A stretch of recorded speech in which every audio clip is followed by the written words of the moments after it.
James was enjoying his life on the island of Sodor, but he still had a lot to learn. "You're a special mixed traffic engine," said the Fat Controller. "You can pull coaches or trucks quite easily, but you must learn by your mistakes." James knew what the Fat Controller meant. He could well remember that dreadful accident on his first day. "Be careful with the coaches, James," said Edward. "They don't like being bumped."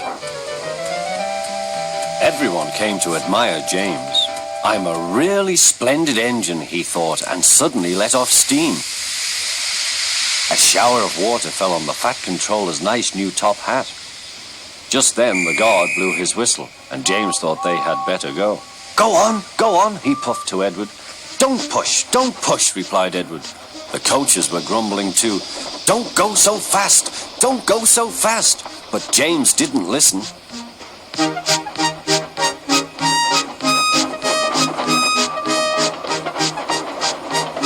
When at last they stopped at the next station, 2 coaches were beyond the platform.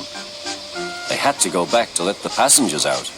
But no one seemed to know about the Fat Controller's top hat, though James felt happier. Presently they came to the station where Thomas was waiting with his 2 coaches. "Hello, James," said Thomas. "Feeling better?" "That's right." "Oh, that's my guard's whistle. I must go. I don't know what the Fat Controller would do without me to run this branch line," and he puffed off importantly.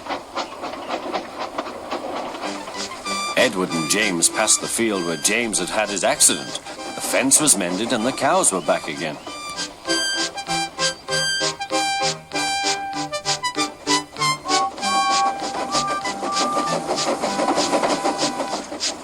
They ended their journey and rested before setting off for home. James was still wondering what the Fat Controller would have to say about his top hat.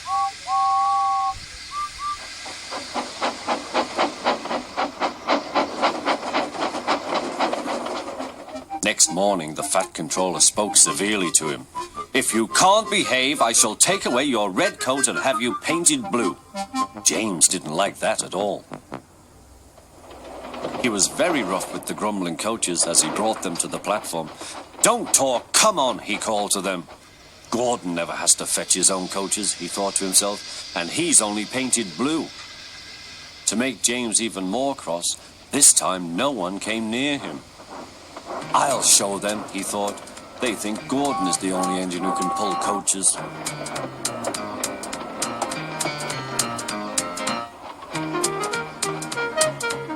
Hurry, puffed James. You're going too fast, replied the coaches. James laughed and tried to go faster, but the coaches wouldn't let him. "We're going to stop," they said. "We're going to stop."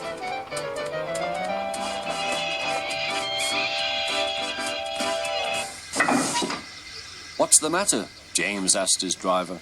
"The brakes are hard on. Leak in the pipe, most likely. You've banged the coaches enough to make a leak in anything." "How shall we mend it?" said the guard. "We'll do it with newspaper and a leather bootlace," replied the driver. "Well, where is the bootlace coming from?" asked the guard.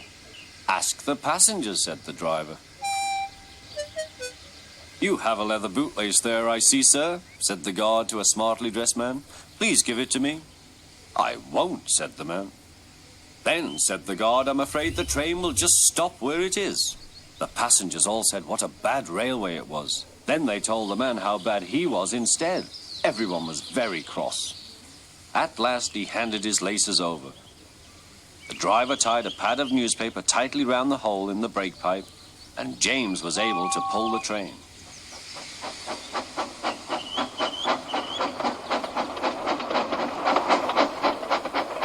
But he was a sadder and wiser James, and took care never to bump coaches again.